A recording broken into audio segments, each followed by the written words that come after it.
So hello you guys, welcome back to my channel. So अभी मैंने कुछ दिन पहले ये वाली वीडियो डाली थी, तो इसका पार्ट 2 मैं अभी शूट कर रही हूँ। उस वाली वीडियो मैंने बताया कि 120 से 140 मार्क्स आ रहे तो क्यों आ रहे हैं। उस चीज़ को बहुत लोगों ने मेरे साथ रिलेट किया कि हाँ एक्चुअली वही रीज़न है। अब आप लोगों को मैं इस चीज़ का ना सोल्यूशन देने जा रही हूँ, क्या क्या हम ऐसे चेंजेस करें या फिर कैसे करें कि 2 महीने में इसका सोल्यूशन भी मिल जाए और मार्क्स भी बढ़ जाए। तो मैं एकदम इसको ना कहते इल्यूजन में नहीं रखूँगी, आप लोगों को एकदम झूठ नहीं बोलूँगी कि हाँ आपने कर लिया तो 160 170 पहुँच जाएंगे। इतना है कि आप जुलाई ख़त्म होने से पहले पहले अगर आप 120 130 तक पहुंच रहे थे, 135 भी पहुंच रहे थे, तो अब आराम से 150 टच करने लग जाएंगे। इतना कह सकती हूँ 150, क्योंकि मिरेकल नहीं होने वाला है, मेहनत टाइम मांगती है। किसी किसी का 160 भी आने लग जाए कि उनका थोड़ा सा अच्छे से वो चीज़ों को कर ले, या बट आप यस इतना गारंटी है कि 150 टच करने लग जाएंगे। और कट ऑफ इस बार 150 प्लस तो होगी ही, क्योंकि पिछले 2 बार से हो रही है, तो इस बार भी पैटर्न बिल्कुल भी चेंज नहीं हुआ। तो यू गाइज कैन इमेजिन कि कट ऑफ कहाँ तक पहुँच सकती है। और अगर पेपर का लेवल भी सेम रहा तो फिर तो मान के चलो कि हाँ हमें 160 तो टारगेट कैसे भी करके करना है, तो 155 तक आपको अपने मार्क्स पहुंचाने पड़ेंगे एनी हाउ। तो सबसे पहली चीज़ जो है कि मॉक को एनालिसिस करना। क्या मॉक, मैंने पूछा था आप लोग मॉक एनालिसिस कर रहे हो नहीं कर रहे हो, अगर कर रहे हो तो क्या सही तरीके से कर रहे हो। अब इसमें क्या आता है ना, एक तो होता है मॉक एनालिसिस में कि आपके जो क्वेश्चन गलत हुए आपने वो क्वेश्चन लिख के पोथा बना के रख लिया, उसको रिविजन कौन कितना करता है सबको पता है। बहुत लोग ऐसे रूटीन वाले होते हैं, मेरे से मैं नहीं हो रहा है, मैं बता देती हूँ मेरे से नहीं हो रहा, और मुझे लगता है मेरे जैसे मैक्सिमम स्टूडेंट है, क्योंकि हम सब एक ही थाली के चट्टे बट्टे, पता है मुझे। तो रोज़ रिवीजन पॉसिबल ही नहीं है, वीकली कर ले या फिर कभी होश आए तो हमने उठा के देख लिया, कोई एक सिमिलर क्वेश्चन आ गया तो हमने उठा के। डेली जो करने वाला बच्चा है वो बहुत डिसिप्लिन में है, ये तो है। अगर आप लोग कर रहे हो तो बहुत डिसिप्लिन में हो। उसके बाद बात करते हैं, तो मैं ये तो नहीं होने वाला था, मुझे पता था वो पोथा बन जाता और टाइम बहुत ज़्यादा वेस्ट होता है। आप क्वेश्चन लिख रहे हो, कुछ एकदम यूनिक और अच्छा क्वेश्चन लगता है तो मैं उसका स्क्रीनशॉट लेके, मैंने अपना अकेले का ग्रुप बना रखा है, टेलीग्राम व्हाट्सएप दोनों पे बना हुआ है, जिसमें जो होश आता है उसमें भेज देती हूँ। फिर कभी ध्यान आता है तो मैं उसको देख लेती हूँ कि हाँ ये ऐसा क्वेश्चन मैंने किया था, तो एक बार चेक कर लेते हैं। ठीक है, तो ये मॉक कॉपी मैंने लेकिन बना रखी है। तो मैंने किस चीज़ की मॉक कॉपी बनाई है, मॉक कॉपी में बेसिकली मैं ना सिर्फ वोकैबुलरी लिखती हूँ। ग्रामर का एकदम कोई यूनिक रूल मिल जाता है, क्योंकि वो एक लाइन में आ जाता है, उसमें टाइम वेस्ट नहीं होता, वो लिख लेती हूँ। लेकिन जो मेनली जो मैं लिखती हूँ मॉक कॉपी में, वो क्या होता है, वो चैप्टर्स या फिर वो टॉपिक्स जो मेरे को ऐसा लगता है कि ये मुझे रिवीजन की ज़रूरत है। फॉर सपोज मैंने आज रेस का क्वेश्चन आया एग्जाम में, उसमें सर्कल में जो रेस सर्कुलर रेस वाला है ना, वो मेरा क्वेश्चन नहीं मुझे याद है, कॉन्सेप्ट याद नहीं आया या फिर मेरे से हुआ नहीं, या मैंने पहली बार ही देख रही थी, तो मैं उस तरीके से वहाँ पे लिख लूँगी कि रेस का क्वेश्चन, नोट्स रिवीजन करना है मुझे, अगर मेरे पास नोट्स बने हैं, मैं पहली बार देख रही हूँ तो फिर मैं यूट्यूब से उसी टाइम पे वीडियो सर्च करके मैं लिख के रख लूँगी। मैक्सिमम टाइम मैं डाउनलोड करके रख लेती हूँ उस वीडियो को, कि बाद में ढूंढने का झंझट ना रहे। तो मैं लिख लेती हूँ लेक्चर कंप्लीट करना है, रेस वाले वीडियो का नोट्स भी बना लेने हैं। या फिर अगर मैंने मान लो कहीं पर रख रखे मार्क करके कि ये 10 क्वेश्चन मुझे प्रैक्टिस कर लेने हैं रेस के, जब भी मुझे डाउट हो तो वो मैं लिख लेती हूँ, मतलब उस तरीके से चीज़ें। या फिर मैंने कुछ भी मेरे पास है नहीं तो फिर वही लेक्चर का ऑप्शन बचता है, या फिर अगर मैंने किसी का पेड कोर्स ले रखा है तो वो, मतलब मैं लिख लेती हूँ कि मुझे ये टॉपिक करना है, साथ में सामने रिसोर्स भी, कि सपोज अगर मेरा ग्रामर में गलत फ्रेजर वर्ब गलत हो गया तो फिर मैं लिख दूंगी फ्रेजर वर्ब। अब मेरे पास जो शीट पड़ी है, मैंने पीडीएफ भेज रखा है टेलीग्राम पे, मैं अभी टेलीग्राम के पीडीएफ से करती हूँ, क्योंकि मेरी शीट गुम हो गई, तो मेरे को फ़ायदा है टेलीग्राम पे चीज़ें भेजने का, कि मेरा कुछ गुम होता है तो वहाँ से देख लेती हूँ, तो मैं उस पर लिख लेती हूँ मेरे को पीडीएफ से करना है। फिर जीके में मान लो कोई टॉपिक गलत हो गया और ये टॉपिक मैंने कभी देखा ही नहीं है, तो फिर मैं उस टॉपिक से सर्च कर लेती हूँ और वो कर लेती हूँ। तो ये सारी चीज़ें मेरा इस तरीके से मैं मॉक कॉपी बनानी है। आप लोगों को ये एक अलग तरीका का है, इस चीज़ को अप्लाई करके देखना, बहुत अच्छा बेनिफिट मिलेगा। लेकिन इनको फिर लिख के नहीं रखना, इनको कंप्लीट करना है। तीसरा क्वेश्चन ये है कि मान लो आज मैंने मॉक दिया, मेरे 10 टॉपिक गलत हो गए, क्योंकि अगर 120 से 135 मार्क्स आ रहे हैं, इसका मतलब 7 से 8 टॉपिक मेरे को मिलेंगे, और सिर्फ हर सब्जेक्ट के, रीजनिंग के भी, जीके के भी, मैथ्स के भी, इंग्लिश के भी। ठीक है, अब ये 7 से 8 टॉपिक रिविजन करने से पहले ही क्या मैं दूसरा मॉक दे देती हूँ? अगर दे रहे हो तो गलत है। ये 7 से 8 टॉपिक तो चलो सारे नहीं हो सकते, किसमें ऐसा भी आ जाएगा कि आपका पूरा का पूरा मेंसुरेशन ही वीक है, तो आपको पूरा मेंसुरेशन रिवीजन करने की ज़रूरत है, जो कि 1 दिन में 2 दिन में नहीं हो सकता। तो ठीक है, वो बड़ा टॉपिक को आपने थोड़ा साइड पे रख दिया, लेकिन जो छोटे मोटे टॉपिक निकल के आए, सिर्फ रेस का कॉन्सेप्ट हो गया, फिर मिक्सचर एलिगेशन में रिप्लेसमेंट वाला कॉन्सेप्ट हो गया, या फिर फ्रेजर वर्ब हो गए सिर्फ, या फिर प्रेपोजिशन का चीज़ हो गई जिसमें आपको सिर्फ 2 से 3 घंटे की ज़रूरत है, तो क्या आपने वो सारी चीज़ें रिविजन कर ली है?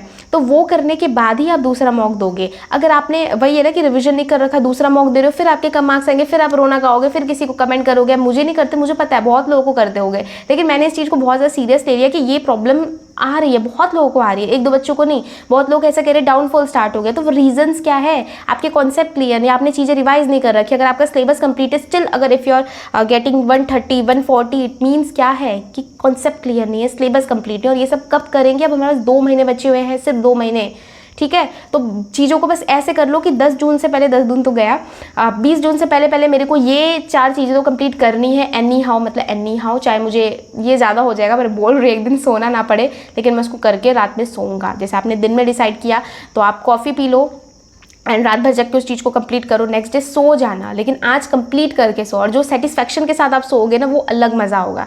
ये मत सोचना कि आज सो जा रहा हूँ कल करूँगा, वो कल कभी नहीं आता। रात में जग के उस चीज़ को कंप्लीट करो, नेक्स्ट डे आप 8 घंटे सोते हो, आप 10 घंटे सो जाओ, क्योंकि अगले दिन ना फिर आपको एक टॉपिक कंप्लीट करने का ना जज्बा रहेगा। तो ये धीरे धीरे चीज़ें आती है, रूटीन धीरे धीरे बिल्डअप सब कुछ हो जाएगा, लेकिन वो जोश, एक विल पावर आपके अंदर होनी चाहिए कंप्लीट करने की। इसके बाद बात करते हैं जो मैंने ऐसा डिफाइन किया, क्योंकि मेरे पास ना टेलीग्राम पे मैसेज आते थे, तो मैं कई बार देख लेती थी मार्क्स वगैरह।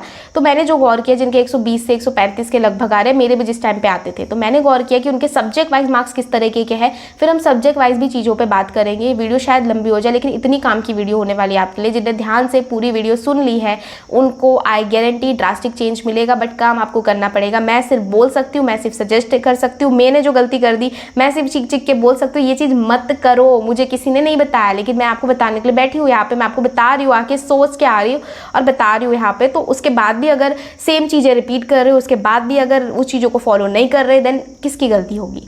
ठीक है, तो अब बात करते हैं जीके में। जीके में नहीं, मतलब सब्जेक्ट वाइज। तो मैंने जो गौर किया है, जिनके भी इतने मार्क्स आ रहे हैं वो लोग थोड़ा सा रिलेट करना। क्या आपके रीजनिंग में 35 से 40 मार्क्स आ रहे हैं? क्या आपकी इंग्लिश में 25 से 35 के करीब मार्क्स आ रहे हैं? क्या आपके मैथ्स में 25 से लेके 37 38 तक मार्क्स आ रहे हैं? क्योंकि मैथ्स थोड़ा सा रहता है, कई बार इजी भी क्वेश्चन आ जाता है, तो इतने 40 तक कई बार टच कर जाता है। तो 25 से लेकिन मिनिमम 25 से स्टार्ट होके 35 36 37 तक जा रहा है। क्या आपके जीके में 5 मार्क्स, और इससे तो कम का बहुत रेयर होता होगा, लेकिन 5 मार्क्स से क्या आपके 15 और 20 से ऊपर आना बहुत ही रेयर हो गया आपके लिए? क्या इतने आपके मार्क्स आ रहे हैं? अगर हाँ, तो आप मैंने आपकी कमी पकड़ ली। अब मैं सब्जेक्ट वाइज बात करने वाली, सबको ध्यान से सुन लेना, ठीक है। देखो लिख के लेके आई हूँ पूरा घिच पिच करके, तो इससे हम प्रॉपरली बात कर रहे हैं अभी। हाँ, अब मैं सबसे पहले ना जीके की बात करती हूँ। तो जीके का ऐसा है ना, आज के एक टाइम था बच्चे जीके नहीं पढ़ते थे, लेकिन आज के टाइम पे हर एक बच्चा बाकी सब्जेक्ट जैसे जीके को भी सीरियस ले रहा है, तभी तो कट ऑफ बढ़ रही है ना। एक टाइम था कि कट ऑफ कितनी जाती थी, तो जब मैंने प्रिपरेशन स्टार्ट करी थी तब मुझे जितना याद है कट ऑफ 137 140 इतनी जाती थी। आज की डेट में 10 से 12 मार्क्स कट ऑफ बढ़ गए और आने वाली डेट में 15-17 तक बढ़ जाएंगे। क्या रीज़न है? थोड़ा सा तो देखो लोगों ने फुल में से फुल लाना बहुत लोगों ने स्टार्ट कर दिया है। सेकेंड थिंग, लोगों ने जीके में ड्रास्टिक इंप्रूवमेंट करी है, जिसका आप किसी को ब्लेम नहीं दे सकते, क्योंकि सबने पढ़ना स्टार्ट कर दिया, सबके पास रिसोर्सेज अवेलेबल है, सबके पास, तो वो लोग उसको टाइम क्यों ना दे। और दूसरा चीज़ क्या हो गया कि इंग्लिश, रीजनिंग और मैथ्स इतना प्रीवियस ईयर ओरिएंटेड हो गया है कि लोग उसको कर करके बैठ चुके हैं, तो अब उनके पास कुछ है नहीं, तो वो जीके पे भी टाइम दे रहे। लेकिन पहले इतना नहीं देते थे जीके को टाइम, क्योंकि बाकी चीज़ें ही नहीं। तो अब बात यहाँ पे ये मैं कहना चाह रही हूँ कि जीके को टाइम आपको देना पड़ेगा, तभी कट ऑफ बढ़ रही है। तो अगर आपके 20 से कम मार्क्स आ रहे हैं, 15 से कम आ रहे हैं, तो आप समझो आप रेस से एकदम बाहर हो। आपको एनी हाउ जीके के मार्क्स 15 से ऊपर तो बढ़ाने ही है, लेकिन मतलब मैं जो सजेस्ट करूँगी, जो कि मैं भी सोच रही हूँ कि 20 से ऊपर और 30 तक टच करना वाला आपका जीके के मार्क्स होने चाहिए। और यही आज की डेट का ये सबसे बड़ा रेस है, जिसके लिए अगर आपके पास नोट्स अवेलेबल तो अपने नोट्स रिवीजन कर लो। आपके पास जो भी सोर्स कंटेंट अवेलेबल है उसको जितनी बार रिवीजन कर सकते हो उतनी बार रिवीजन करो। और अभी भी अगर आपके पास कोई सोर्स नहीं है, आपने नोट्स नहीं बना रखे और 2 महीने बचे हुए, तो अभी भी टाइम है आपको, क्योंकि जीके रटना ही एट दी एंड, चाहे आपके 10 दिन में रटे या 2 महीने में रटे। तो जीवी कक्षा का 2nd एडिशन लॉन्च हो चुका है। So for the quick revision आप इस बुक को यूज कर सकते हो। ये बुक ना बहुत सारे गवर्नमेंट एग्जाम के एनालिसिस के बाद बनाई गई है, जैसे SSC, CDS, railway, state exam के सभी इंपॉर्टेंट पॉइंट इसमें कवर है। तो आप लोग अपना टाइम बचाने के लिए ना इस बुक को प्रॉपर ऐसे यूज कर सकते हैं। इसमें ना डायग्राम है, फ्लो चार्ट है, आपको मैप की हेल्प से बताया गया है, पॉइंट्स को हाईलाइट किया गया है और हैशटैग इंपॉर्टेंट लिखा गया है, जो भी एग्जाम में बार बार पूछे गए उन सब। टीसीएस पैटर्न बेस्ड है। आप अपना टाइम बचाने के लिए सबसे पहले जो हाई वेटेज टॉपिक्स है ना, जो कि आपको बुक के ना पहले पेज पे यहाँ पे दिख जाएगा, उस अकॉर्डिंग देख सकते। अभी सेकंड नंबर पे चल रहा है अमेजोन में। तो इस बुक का लिंक जो है मैं डिस्क्रिप्शन में डाल दे रही हूँ, साथ में कम्युनिटी में पोस्ट कर दे रही हूँ। ये बुक आपको ओनली अमेजोन पे मिलेगा, लिमिटेड स्टॉक है, तो जल्दी कीजिए। इसके बाद बात करते हैं मैथ्स और इंग्लिश के लिए। मेरी कई वीडियो में आपने देखा होगा कि मैथ्स और इंग्लिश के लिए मैं अपने जब रूटीन बताती हूँ या फिर जो मैंने 75 दे रखा है उसमें भी आपने देखा होगा, मेरा डेली का फिक्स है कि मेरे को एनी हाउ मैथ्स के और इंग्लिश के 50-50 क्वेश्चन कंप्लीट करने हैं, जो कि मेंस एग्जाम में मैं डेली के 100 क्वेश्चन में स्विच कर दूंगी अगर उस टाइम पर मेरे को लगा कि हाँ मेरे को इनमें इंप्रूवमेंट की ज़रूरत है। तो अभी आप लोगों को भी मैं यही सजेस्ट करूँगी, क्योंकि हम लोग क्या करते हैं ना, या तो चैप्टर वाइज प्रैक्टिस करते हैं या तो मिक्स करते हैं, लेकिन हमें ये चीज़ समझनी पड़ेगी हमें दोनों पैरेलली करना है। ठीक है, मिक्स करना है ताकि टाइमिंग कॉन्सेप्ट सब कुछ क्लियर हो। चैप्टर वाइज इसलिए करना है ताकि अच्छे से हमारा वो टॉपिक कॉन्सेप्ट क्लियर हो। ठीक है, तो अगर 50 ज़्यादा लग रहा है तो 30 से स्टार्ट कर लो, लेकिन 30 तो मिनिमम करना ही पड़ेगा। ठीक है, अब देखो कौन से चैप्टर प्रैक्टिस करें, तो उसके लिए क्या करना है, मेरे ग्रुप में तो डेली हम एक सेक्शनल ले रहे हैं मैथ्स और इंग्लिश का, जिसका रीज़न है कि मैं रिवीजन पे ज़्यादा फोकस करना चाहती हूँ, मैं at the same time GK को भी टाइम देना चाहती हूँ, और अब हम थोड़ा थोड़ा टीयर 2 के लिए प्रिपेयर करेंगे, इसलिए हम एक ही सेक्शन रखेंगे मेरे ग्रुप में।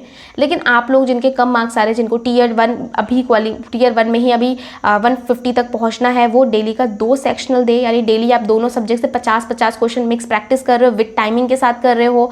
उसके बाद आपको जैसा मैंने वहाँ पे बोला एनालिसिस करने के लिए फुल मॉक में, वैसे ही आपको यहाँ पे भी एनालिसिस करना है, टॉपिक के नाम लिखने हैं एंड देखना है कि क्वेश्चन क्यों गलत हुए, कैसे हुए, क्या हुआ, ये सब कुछ आपको यहाँ पे चेक करना है।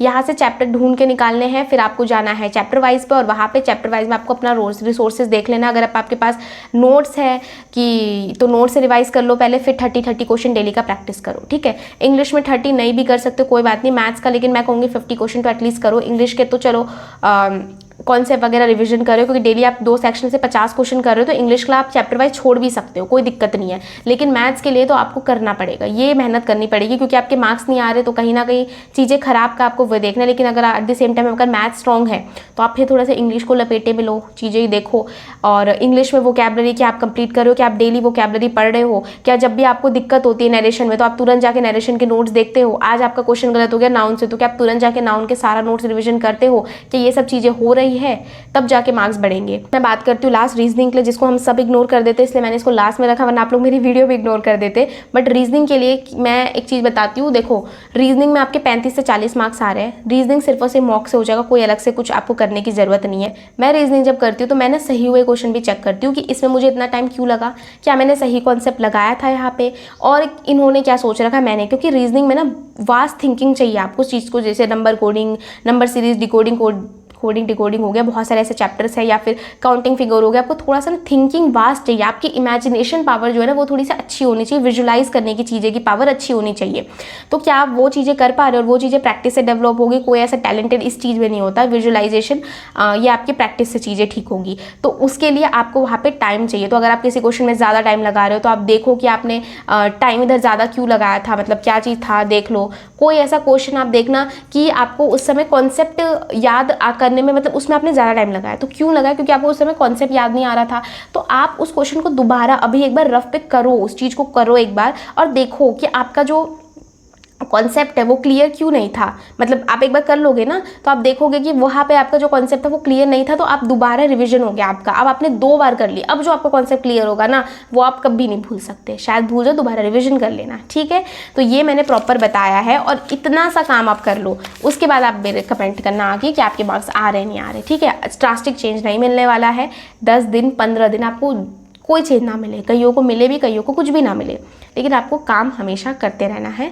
आपका जून तक तो चीज़ें हो जाएगी, 150 टच करने लगोगे, और भगवान ना करे लेकिन 2025 किसी भी रीज़न से क्लियर नहीं होता, लेकिन आप 2026 के लिए एकदम कॉन्फिडेंट के साथ प्रिपेयर हो जाओगे, ये भी होगा साथ में। तो ये 2 महीनों को आपको बहुत अच्छे से यूज़ करना है। जिनका सिलेबस कंप्लीट है, थोड़ी मोड़ी चीज़ें रह रही है, उनको बहुत अच्छे से चीज़ों को कंप्लीट करना है। इसके अलावा बहुत लोग कहते हैं कि प्रीवियस ईयर दे, या फिर फुल मॉक दे, सेक्शनल दे, क्या दे, सब कुछ मिक्स फॉर्म में दो, लाइव मॉक दो, सेक्शनल मॉक दो, फुल मॉक दो, प्रीवियस ईयर दो। लेकिन प्रीवियस ईयर में मैं सजेस्ट करूँगी सेक्शनल मॉक के लिए प्रीवियस ईयर दे दो, एंड प्रीवियस ईयर बाद के लिए बचा के रखो, अभी फुल मॉक दो। अभी जितना न्यू क्वेश्चंस करोगे उतना अच्छा है, क्योंकि प्रीवियस ईयर कई बार प्रैक्टिस हो चुकी है, और प्रीवियस ईयर में हमें सिर्फ इंग्लिश और मैथ्स को देखना पड़ता है, तो आप उसके लिए वहाँ जाके सेक्शन मॉक कर सकते हो, ठीक है। बाकी मेरे ग्रुप में डेली का 1 तो मैं देती हूँ, ये सब चीज़ें हैं। तो आज के लिए इतना ही रखते हैं, मिलेंगे किसी अगली वीडियो में। आई होप आप लोगों को वीडियो पसंद आई हो, आप लोग रिलेट कर पाए हो, एंड वीडियो अच्छी लगी तो एक कमेंट ज़रूर करके जाना। देन तब तक ले बाय बाय, मिलते हैं किसी अगली वीडियो में।